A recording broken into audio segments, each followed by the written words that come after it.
গত 9/8/2024 তারিখে আমি এখানে অফিসার ইনচার্জ হিসেবে দায়িত্ব গ্রহণ করেছি। 26 আগস্ট বিকেল 3টার দিকে মামলার বাদী ইব্রাহিম সাহেব আসছেন আমাদের কাছে। আদালতের 7 জন লয়ারও ছিল, যারা মাহাদি সাহেবের নেতৃত্বে 7 জন লয়ার আসছে, বাদী ইব্রাহিম সাহেব আসছে। তারা এসে আমাদের এজাহার লিখে নিয়ে আসছে, লিখে দিয়ে এসে তারা আমাদের কাছে সাবমিট করছে এবং আমাদের কিছু ভিডিও ডকুমেন্ট দেখাইছে। তো যেহেতু আসছে সিআরপিসি অনুযায়ী আইনগতভাবে আমরা মামলা রেকর্ড করেছি। আমরা মামলাটা এখন তদন্ত করতেছি যে বাস্তবতা কি, সত্যটা কি।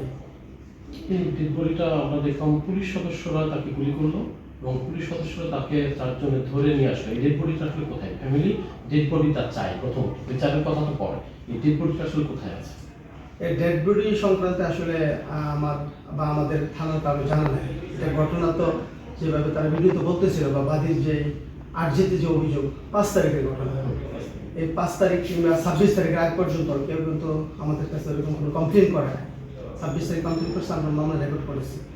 তা আমি আপনাদেরকে বলতে চাচ্ছি যে এখানে কেউ যদি আপনার বল প্রয়োগের স্বীকৃত যে মনোভাব যেটা আছে এটার বাইরে যদি কেউ থাকে বা অপেশাদার আচরণ করে থাকে, অবশ্যই আমরা তদন্ত সাপেক্ষে আমরা আইনগত ব্যবস্থা নেব, এটা নিশ্চিত থাকে না।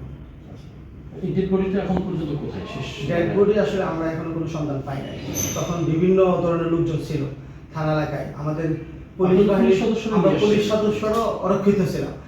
তখন আমাদের মেট্রো পোশাকের কেউ কিন্তু ছিল না, জেলা পুলিশের পোশাকের বা আমাদের মেট্রোর বাহিরের পোশাকের কিছু লোকজন দেখা গেছে ভিডিওতে।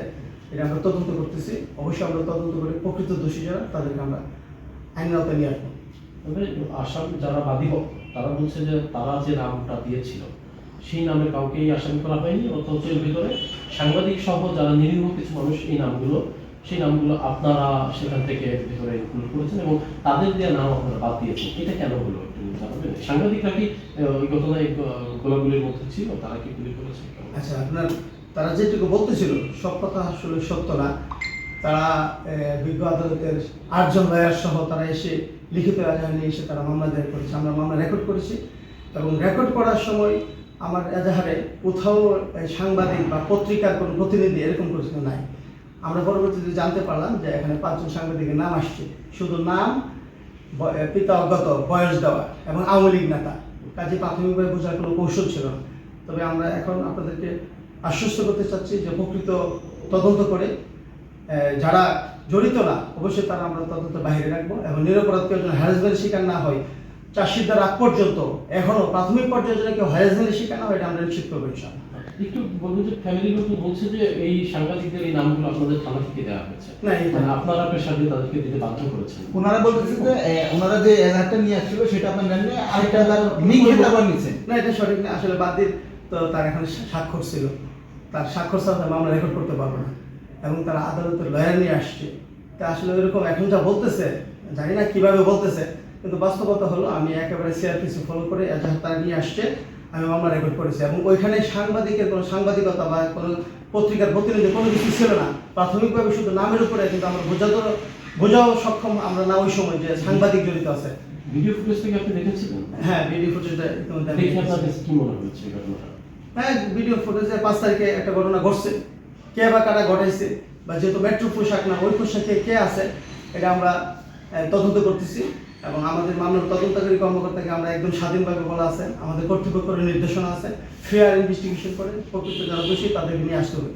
সেখানে পুলিশ থাকতে পারে, অন্য কেউ থাকতে পারে, কোনো মিসকেল থাকতে পারে, আমরা কাউকে ছাড় দেবো না। এই ডেড বডিটা আসলে যদি না পাওয়া যায়, ডেড বডিটা এখন পর্যন্ত আমরা বলছি যে ডেড বডিটাকেও গুম করা হয়েছে, তো ডেড বডিটা যদি না পাওয়া যায় তাহলে এই মামলার ভবিষ্যৎ কি হবে?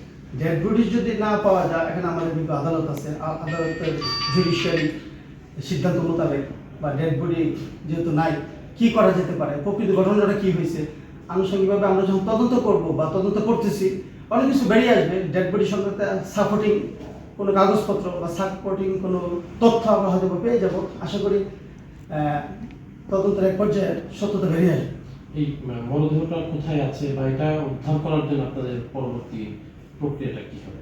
পরবর্তী প্রক্রিয়া আপনি জানেন যে আমরা যেহেতু তদন্ত করতেছি, আমরা আরও অনেক কিছু সিসি ক্যামেরা আছে, শুধু একটা সিসি ক্যামেরা তো সব না, যে অন্য কোনো কিভাবে কি হলো। ডেড বডিটা শুধু দেখলাম এখানে আছে, কিন্তু ডেড বডিটা পরে কোথায় গেলো এটা কিন্তু দেখা যাচ্ছে না। দেখা যায় আরও যে সাপোর্টিং সিসি ক্যামেরা আছে আমাদের থানা এলাকায় বা আশপাশ প্রত্যেকটা সিসি ক্যামেরা আমরা যাচাই করতেছি। আসলে তদন্তের সাথে এখন আর সব কিছু আমি খোলামেলা বলতে চাচ্ছি না। তা আমি এতটুকু আশ্বস্ত করছি যে আমরা আসলে প্রকৃত ডেড বডি কোথায় কি হয়েছে, কিভাবে সে মারা গেল, কে কে জড়িত আর কারা কারা জড়িত না, যা অন্যায়ভাবে বা নির্ভরভাবে কে এইগুলো আসামি করলো, আমরা সব কিছু বের করে সঠিক তদন্ত করবো ইনশাআল্লাহ।